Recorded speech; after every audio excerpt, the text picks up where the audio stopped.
ദൈവത്തിൻ്റെ റൂഹായേ എന്നെ ശുദ്ധീകരിക്കണമേ.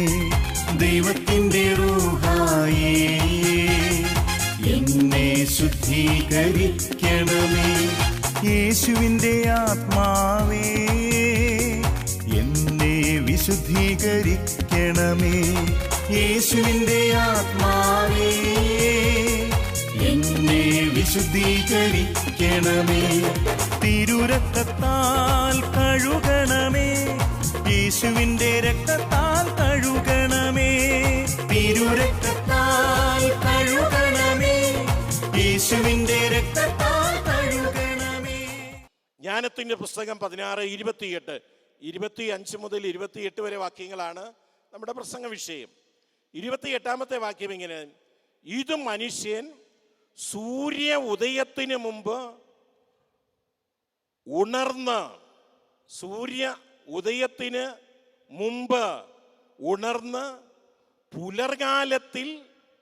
പുലർകാല വെളിച്ചത്തിൽ അങ്ങേക്ക് കൃതജ്ഞത അർപ്പിക്കുകയും അങ്ങയോട് പ്രാർത്ഥിക്കുന്നതിനും വേണ്ടി ഉള്ള വിജ്ഞാപനമാണ്. വിജ്ഞാപനം എന്ന് പറഞ്ഞാൽ വിളംബരം ചെയ്യപ്പെട്ടിരിക്കുകയാണ്. എപ്പം നമ്മൾ എഴുതിയിരിക്കണം?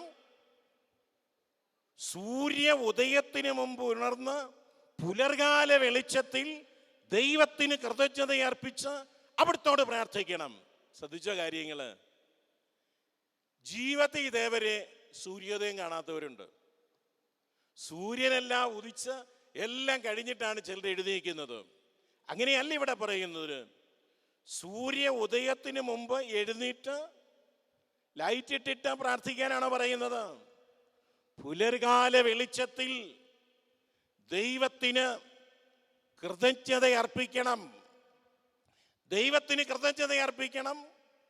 ദൈവത്തോട് പ്രാർത്ഥിക്കണം.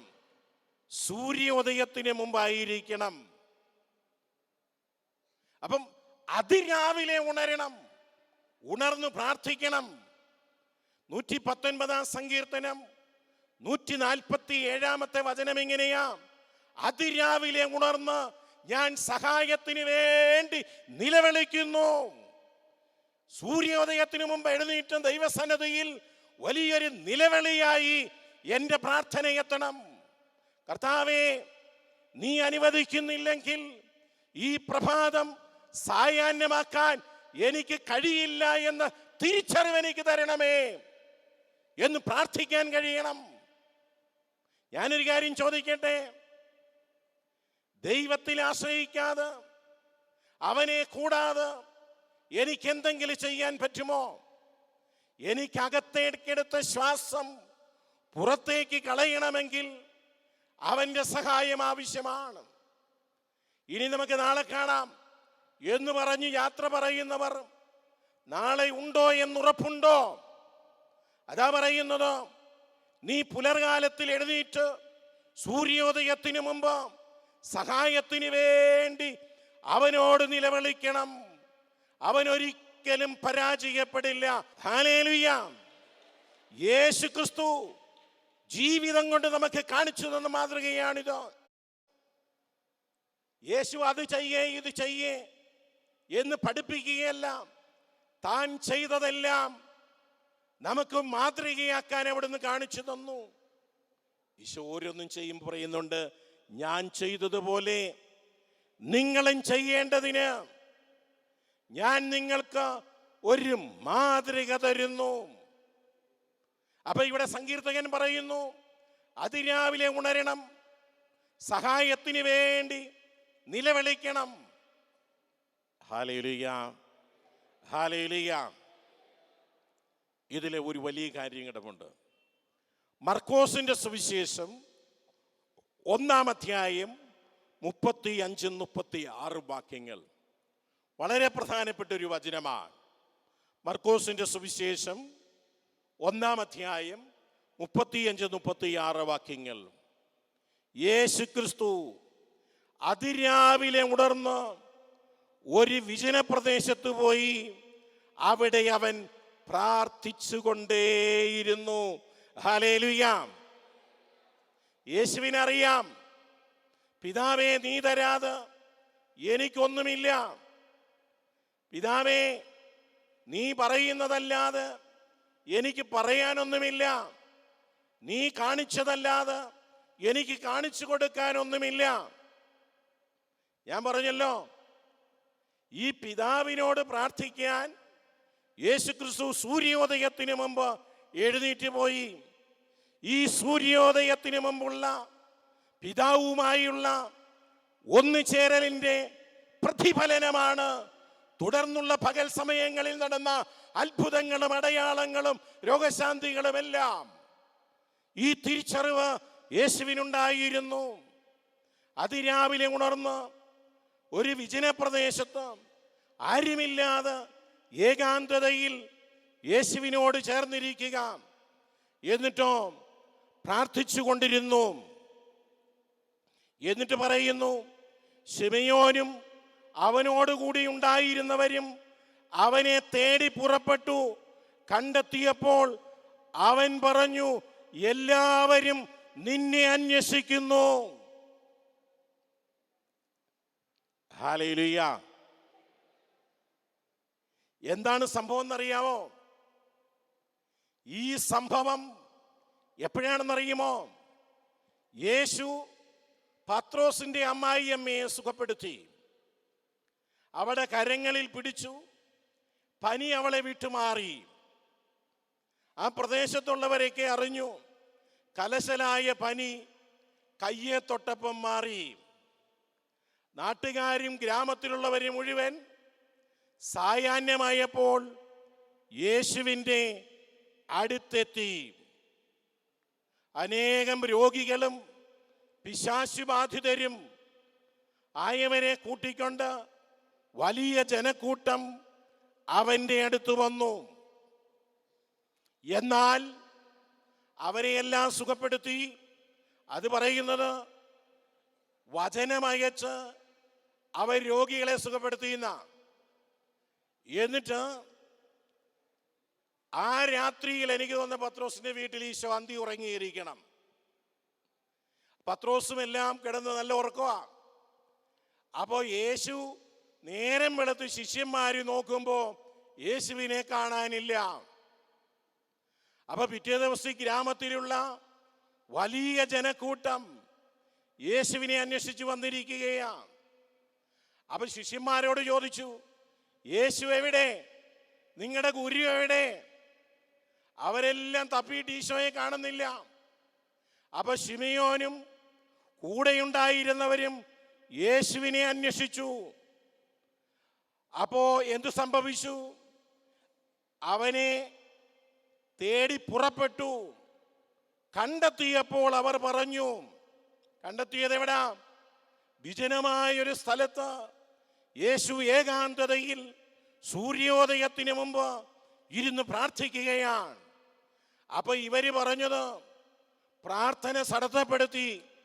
എന്നിട്ട് പറഞ്ഞു, വാ, നിന്നെ അന്വേഷിച്ചു വലിയ ജനക്കൂട്ടം വന്നിരിക്കുന്നു. ഈശോയ്ക്കറിയാം അവര് വന്നിരിക്കുന്ന കാരണം എന്താണെങ്കിലും അത് നിവൃത്തിയാക്കണമെങ്കിൽ ഞാൻ ഇവിടെ എൻ്റെ പിതാവിനോട് കൂടെ ഇരിക്കണം, അല്ലാതെ നടക്കില്ല. ഹല്ലേലൂയ. പ്രാർത്ഥനയിലൂടെ അനുനിമിഷം വളരുന്ന ഈശോ, പ്രാർത്ഥനയിലൂടെ അനേകരെ നയിക്കുന്ന ഈശോ. ഈശോ പറയുന്നു, ഞാൻ ചെയ്തതുപോലെ നിങ്ങളും ചെയ്യേണ്ടതിന് ഞാൻ നിങ്ങൾക്ക് ഒരു മാതൃക നൽകുന്നു. Price the Lord. സത്യം പറഞ്ഞാൽ ശിഷ്യന്മാരെ യേശു തിരഞ്ഞെടുത്തത് എന്തിനാ? ലോകമെമ്പാടും പോയി സുവിശേഷം പ്രസംഗിക്കാനാണ് എന്ന് നമ്മൾ കരുതും. അത് ശരിയാണ്. പക്ഷെ അതിനേക്കാൾ പ്രധാനപ്പെട്ട ഒരു കാര്യം സുവിശേഷം പറയുന്നുണ്ട്. അവൻ ഇവരെ തിരഞ്ഞെടുത്തു. മർക്കോസിന്റെ സുവിശേഷം 3:14-15 വാക്യങ്ങൾ. തന്നോട് കൂടെയായിരിക്കുവാൻ,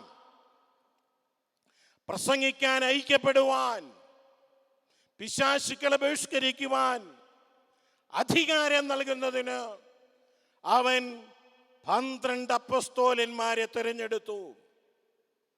വളരെ പ്രധാനപ്പെട്ട കാര്യം തന്നോട് കൂടെയായിരിക്കുക. പ്രാർത്ഥന എന്ന് പറഞ്ഞാൽ ദൈവത്തോട് കൂടെയായിരിക്കുക എന്നുള്ളതാണ്. ദൈവത്തോട് കൂടെയായിരിക്കുന്ന അല്ലെ പ്രാർത്ഥനയില്ലാതെ സുവിശേഷം പ്രസംഗിക്കാൻ പറ്റില്ല. ഒരു വ്യക്തിക്ക് ജീവിക്കാൻ പറ്റില്ല. ഇതാ പറഞ്ഞ വെള്ളത്തിൽ കിടക്കുന്ന മീനെ കരയിലെടുത്തിട്ടാൽ അത് അനുഭവിക്കുന്ന പീഡ എത്ര വലുതാണ്. അതുപോലെയാണ് ഈ ലോകത്തിൽ പ്രാർത്ഥനയില്ലാതെ ജീവിക്കുന്ന മനുഷ്യൻ അനുഭവിക്കുന്ന മനോവിധകള്. ഹല്ലേലൂയ.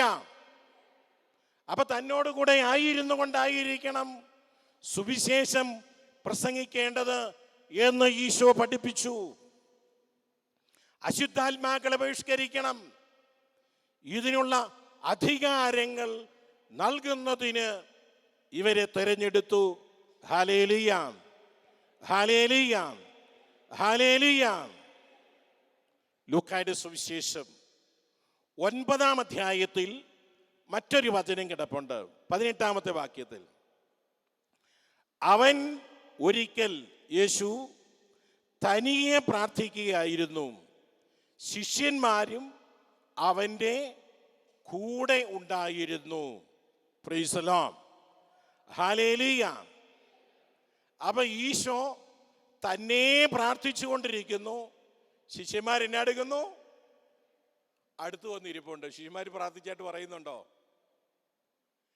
ഈശോ പ്രാർത്ഥിച്ചു, ശിഷ്യന്മാരോ അടുത്ത് വന്നിരുന്നു. ഇതുകൊണ്ട് എന്ത് പ്രയോജനം? അവൻ ചെയ്തതുപോലെ ചെയ്യണ്ടേ? അല്ലെങ്കിൽ ശിഷ്യന്മാര് പ്രാർത്ഥിച്ചു, ശിഷ്യന്മാരും ഈശോയും കൂടെ ഒന്നിച്ച് പ്രാർത്ഥിച്ചെന്ന് എഴുതണമായിരുന്നു. യേശു തനിയെ പ്രാർത്ഥിച്ചിരുന്നു, ശിഷ്യന്മാരോ കൂടെ ഉണ്ടായിരുന്നു. കൂടെ ഉണ്ടായിരുന്നുകൊണ്ട് വലിയ ഗുണം വല്ലതും ഉണ്ടോ? ചിലർ പള്ളിയിൽ പോയി ചുമ്മാ കുത്തിയിരിക്കും, ഒരു ഗുണവും ഇല്ല. ആരാധനയ്ക്ക് എഴുന്നള്ളിക്ക് വെക്കും, അവിടെ നിന്ന് ഉറക്കം തൂങ്ങും, വല്ല ഗുണമുണ്ടോ?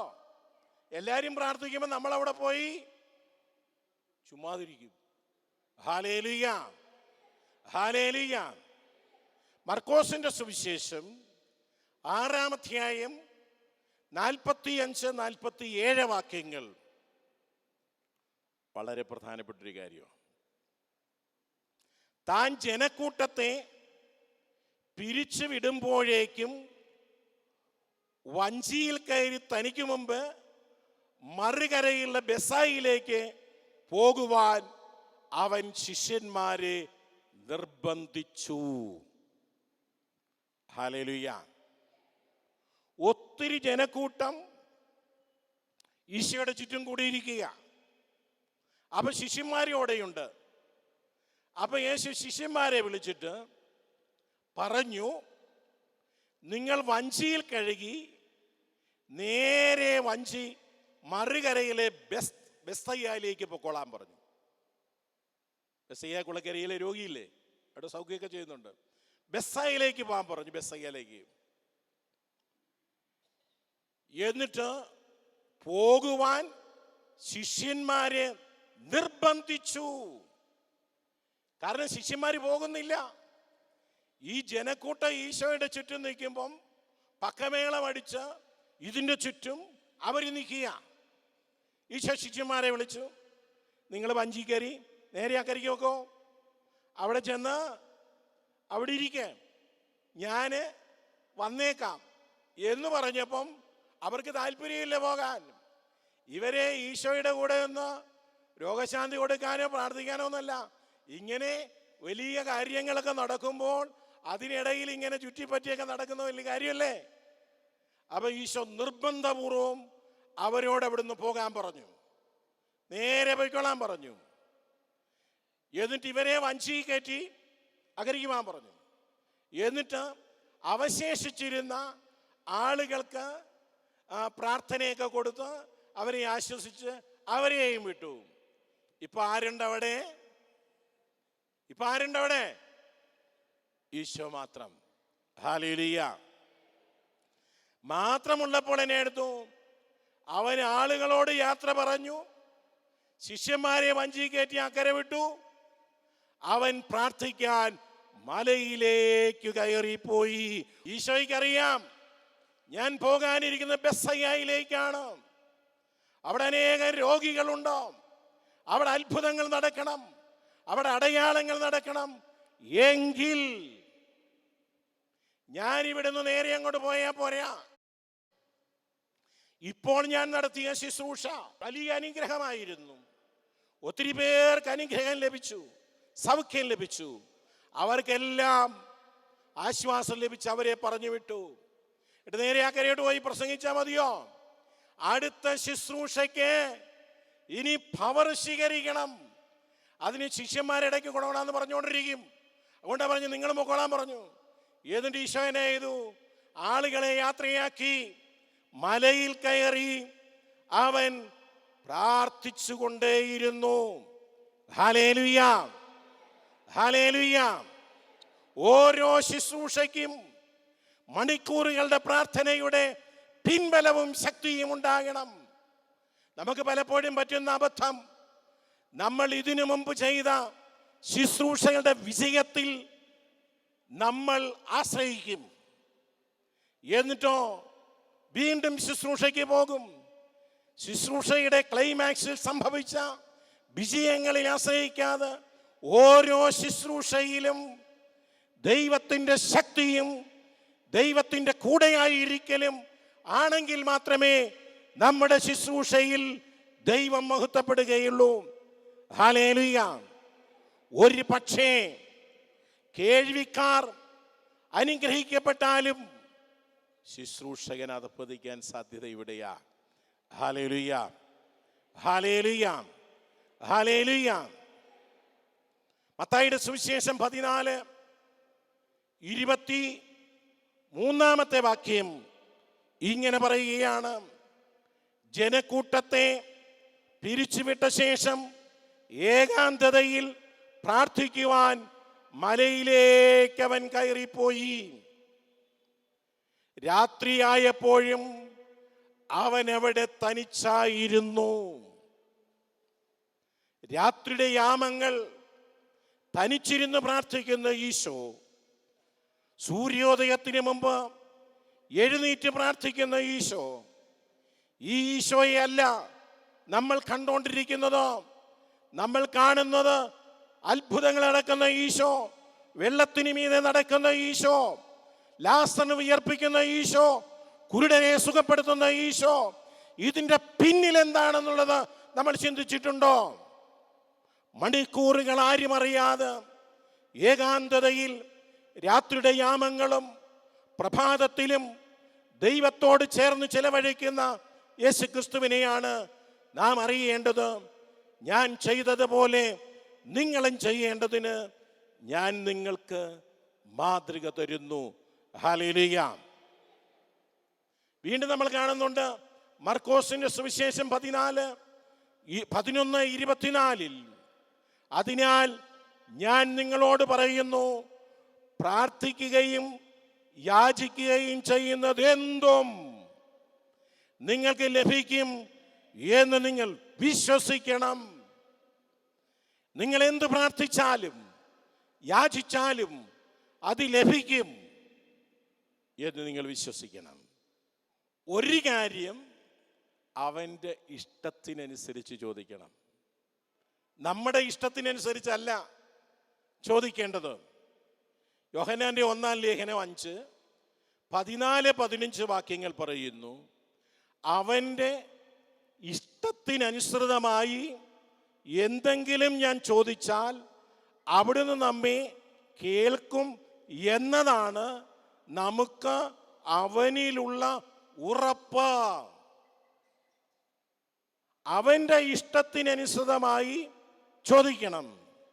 നമ്മുടെ അപേക്ഷ അവിടുന്ന് കേൾക്കുമെന്ന് നമുക്കറിയാമെങ്കിൽ നാം ചോദിച്ചത് കിട്ടിക്കഴിഞ്ഞു എന്ന് വിശ്വസിക്കണം. Hallelujah, hallelujah. തടത്തിലച്ഛൻ എന്തെങ്കിലും ഇവിടെ വന്നിരുന്നല്ലേ? അച്ഛൻ എന്നോട് പറയും, 8-ാം ക്ലാസ്സിൽ പഠിക്കുമ്പം അച്ഛൻ തീരുമാനമെടുത്തു ഞാൻ അച്ഛനാവുമെന്ന്. എന്നിട്ട് ക്യാമ്പിനും പോയില്ല, ഒന്നും പോയില്ല. 8-ാം ക്ലാസ് തൊട്ട് ഒരു അച്ഛനാണെന്നും പറഞ്ഞ് നടക്കുക. അച്ഛനൊരു ഉറപ്പുണ്ടായിരുന്നു, ഞാൻ അങ്ങയോട് പ്രാർത്ഥിച്ചിട്ടുണ്ട് എന്നെ അച്ഛനാക്കുമെന്ന്. ഞാൻ അച്ഛനാന്നങ്ങ് വിചാരിക്കുക. അങ്ങനെ വിചാരിച്ച് അവസാനം അച്ഛനായി. ഹല്ലേലൂയ.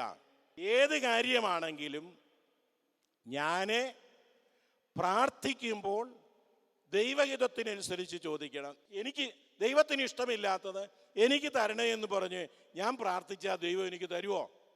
തരത്തില്ല. അപ്പൊ ദൈവത്തിന് ഇഷ്ടമുള്ളത് ചോദിക്കണം. Hallelujah, hallelujah. ഇനി അടുത്തത് അപ്പസ്തോലൻ. നമ്മൾ ഒന്നിച്ച് പ്രാർത്ഥിച്ചാൽ എന്തെങ്കിലും സംഭവിക്കുമോ? നമ്മളിവിടെ എല്ലാവരും കൂടെ ഇരുന്ന് പ്രാർത്ഥിച്ചാൽ എന്തെങ്കിലും സംഭവിക്കുമോ? ഒന്നും സംഭവിക്കും. എന്ത് സംഭവിക്കും? നോക്കിയേ, അപ്പസ്തോല നടപടി 4:30-31 വാക്യങ്ങൾ. അവിടെ എഴുതിയിരിക്കുന്നത് ഇങ്ങനെയാണ്: ശിഷ്യന്മാരെല്ലായിടത്തും പോയി ദൈവരാജ്യത്തിന്റെ സുവിശേഷം പ്രസംഗിക്കുക. പോയ വഴി ഒത്തിരി പീഡകളുണ്ടായി, മർദ്ദനങ്ങളുണ്ടായി. യേശുവിന്റെ നാമം പ്രസംഗിച്ചാൽ കൊന്നുകളയുമെന്നൊക്കെ പറഞ്ഞു.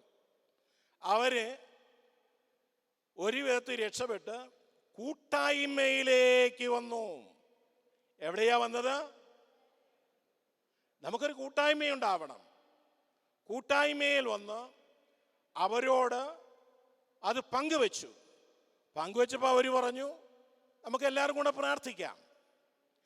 അവരെല്ലാവരും കൂടെ ഇങ്ങനെ പ്രാർത്ഥിച്ചു: അതിനാൽ കർത്താവേ, അവരുടെ ഭീഷണികളെ അവിടുന്ന് ശ്രദ്ധിക്കണമേ.